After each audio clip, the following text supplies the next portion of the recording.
स्वागत है आपका इंडिया न्यूज में। नमस्कार, आपके साथ हूं मैं राजीव शर्मा। 2019 लोकसभा चुनाव को लेकर हलचल तेज है। बिहार की सियासत में सबसे ज्यादा हलचल है। एनडीए से अलग हुए उपेंद्र कुशवाहा महागठबंधन में शामिल होंगे। इस वक्त की बड़ी खबर, शाम 4 बजे कांग्रेस ऑफिस में महागठबंधन के नेताओं की प्रेस कॉन्फ्रेंस है, जिसमें तेजस्वी यादव भी मौजूद रहेंगे। वहीं एनडीए में सीटों पर तकरार इस वक्त भी जारी। बिहार के सीएम नीतीश कुमार कल दिल्ली आ रहे हैं। सीट बंटवारे को लेकर कल अमित शाह से उनकी मुलाकात हो सकती है। वहीं एलजेपी ने बीजेपी को 31 दिसंबर तक का अल्टीमेटम दिया है कि सीट बंटवारे पर बात फाइनल कर दी जाए। इस वक्त की बड़ी खबर, शाम 4 बजे बिहार की सियासत को लेकर महागठबंधन के नेताओं की दिल्ली के कांग्रेस दफ्तर में प्रेस कॉन्फ्रेंस है और इस बात के पूरे आसार, उपेंद्र कुशवाहा आरएलएसपी के अध्यक्ष, वो इस प्रेस कॉन्फ्रेंस में शामिल हो रहे हैं। यानी उन्होंने तय कर लिया कि अब वो यूपीए के साथ जाएंगे। इस वक्त की बड़ी खबर। वहीं एनडीए में सीटों पर तकरार के बीच नीतीश कुमार कल अमित शाह से मिलने के लिए दिल्ली पहुंच रहे हैं। दो तस्वीरें आप टीवी स्क्रीन पर देख रहे हैं इस वक्त उपेंद्र कुशवाहा और नीतीश कुमार की। उपेंद्र कुशवाहा अपनी नाराजगी के बीच एनडीए से अलग हो चुके हैं, इस्तीफा दे चुके हैं अपने मंत्री पद से और अब वो महागठबंधन का हिस्सा बनने जा रहे हैं। और बिहार के पूर्व उप मुख्यमंत्री तेजस्वी यादव का क्या कहना है इस सब पर, आपको सुनाते हैं। देखिए अभी ये शाम में है, शाम तक मेरे ख्याल से सब चीजें जो हैं क्लियर हो जाएंगी, आप लोगों को सूचना मिल जाएगा।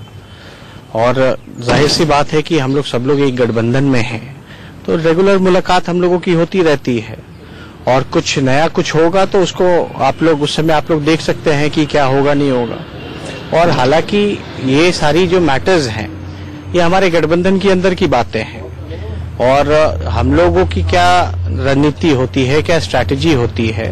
तो जो नाराजगी जितनी मोदी जी से है उससे ज्यादा नीतीश कुमार जी से है।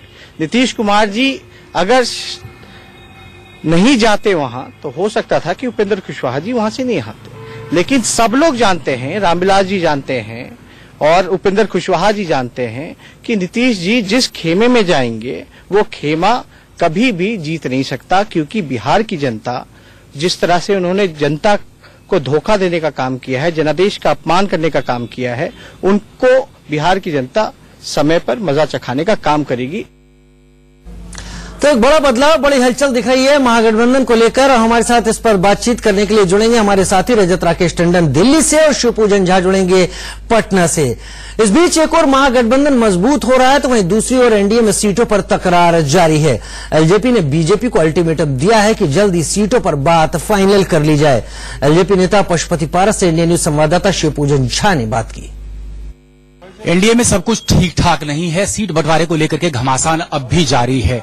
रालोसपा पहले ही अपनी राह बदल चुका है और अब लोजपा भी आंखें तरेर रहा है। आंखें तरेरने के पीछे वजह क्या है पशुपति पारस? कोई वजह नहीं है, कोई वजह नहीं है। हम अपने अधिकार मांगते हैं। राष्ट्रीय क्या कहते हैं, लोक जनशक्ति पार्टी, भाजपा बड़ी पार्टी है। भाजपा के जो राष्ट्रीय अध्यक्ष जी हैं अमित शाह जी से, उनसे मेरा आग्रह है कि समय पूर्व, समय बहुत कम है, आप 31 दिसंबर तक सीटों का बंटवारा कर लीजिए। तीनों जो सहयोगी दल हम लोग हैं, लोक जनशक्ति पार्टी है, जनता दल यू है और भाजपा है, तीनों के राष्ट्रीय अध्यक्ष जी को बैठा करके एक आम सहमति बन जाए और प्रेस मीडिया में चला जाए कि ये पार्टी इतना सीटों पर ले लेगी। जिस तरीके से जदयू के साथ इनका एग्रीमेंट हुआ, अमित शाह ने खुद आकर के बयान दे दिया कि बराबर सीटों पर लड़ेंगे, तो आपको लगता है जो एनडीए के पहले घटक दल थे उनको वो तवज्जो नहीं मिला?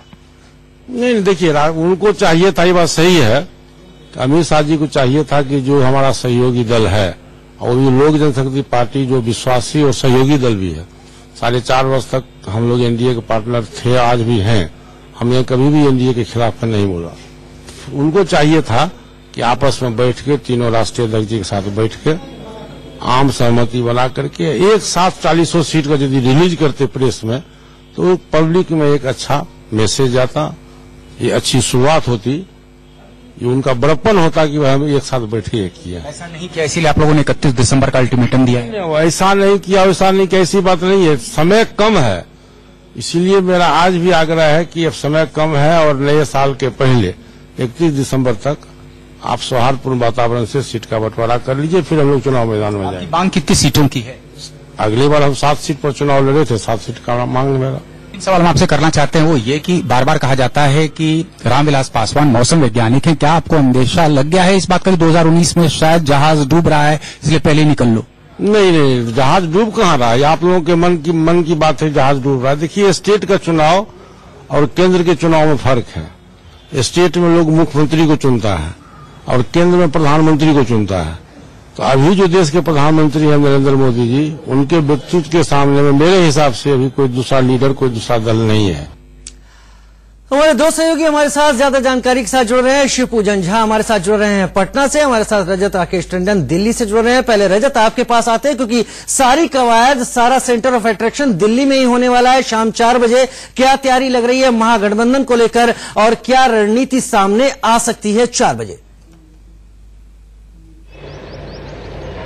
एआईसीसी हेडक्वार्टर्स कांग्रेस ऑफिस जो दिल्ली में है, वहां पर Upendra Kushwaha formally UPA join करेंगे।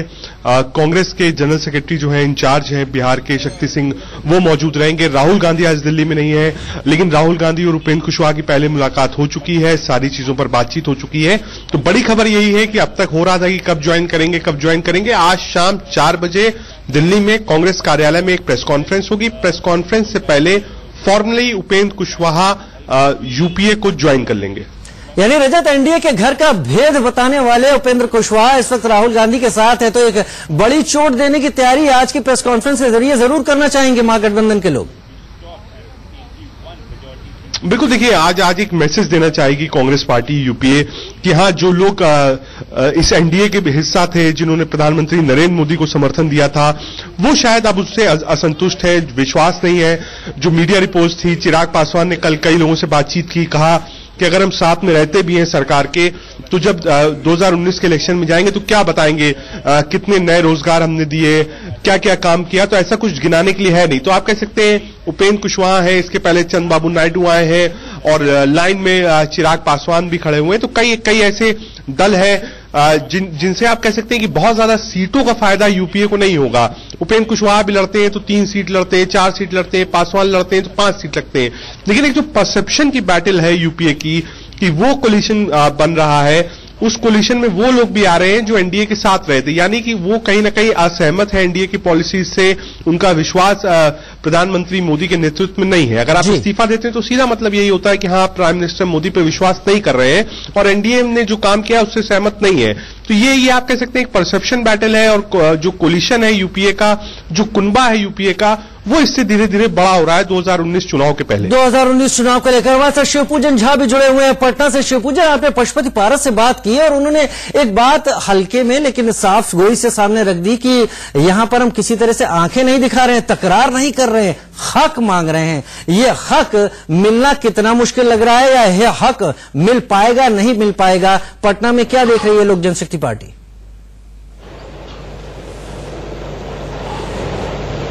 देखिए, लोक जनशक्ति पार्टी को जैसे ही महसूस हुआ कि रालोसपा अब एनडीए के पाले से बाहर आ गई है, तो यानी कि उनके हक की सीट शायद लोजपा अपने हक में कर सकती है, और इसी वजह से ये तमाम कवायद शुरू होगी। बड़े जो पासवान हैं वो बहुत कम बोल रहे हैं, वजह मौसम वैज्ञानिक कहे जाते हैं, लेकिन उनका यही मानना है कि महागठबंधन में अगर जाएंगे भी तो महागठबंधन आखिर उनको कितनी सीटें दे पाएगा।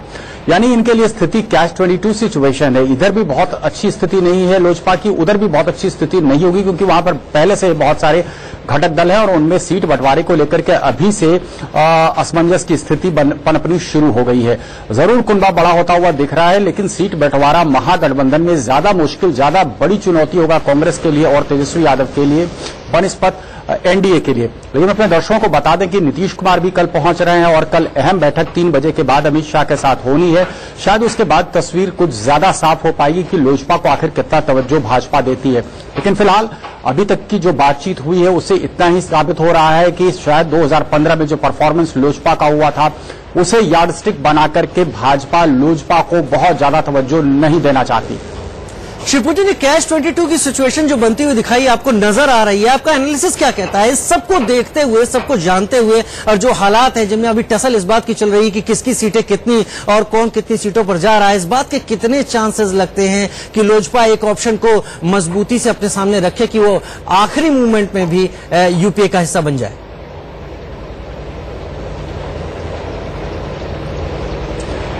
देखिए, लगातार जो बयान आ रहे हैं लोजपा के तमाम कद्दावर नेताओं का, हालांकि रामविलास पासवान इस मामले में अभी तक उन्होंने चुप्पी ही साध रखी है, लेकिन चिराग पासवान या फिर पशुपति पारस के जो बयान आ रहे हैं, ये प्रधानमंत्री की हर वक्त भूरी भूरी प्रशंसा कर रहे हैं। बार बार कह रहे हैं कि उनके कद का नेता दूसरा नहीं है। 2019 में ये मान रहे हैं कि जो राज्य में जो चुनाव हुए और उनके नतीजे आए, ठीक इसके विपरीत 2019 में आएंगे, यानी कि कोई थ्रेट नहीं मान रहे हैं खास तरीके से। इसलिए एनडीए के पाले में बने रहना चाहते हैं, लेकिन एनडीए के पाले में बने रहते हुए ये चाहते हैं कि प्रेशर पॉलिटिक्स एग्जर्ट करें ताकि ज्यादा से ज्यादा सीटें इनको मिले।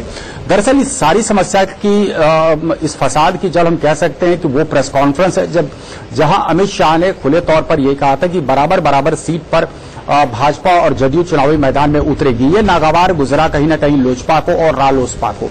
रालोसपा ने रास्ता बदल लिया, लेकिन लोजपा भी चाहती है कि पाले में रह करके ही दबाव की राजनीति की जाए। जी, तो शिव पूजन कह रहे हैं कि प्रेशर पॉलिटिक्स है यहाँ पर, और वहीं पर रजत राकेश टंडन हमको बता रहे थे कि यहाँ पर एक परसेप्शन की भी पॉलिटिक्स हो रही है। आप दोनों हमारे साथ बने रहे, छोटे से ब्रेक का वक्त है, हम जल्द वापस लौट कर आते हैं।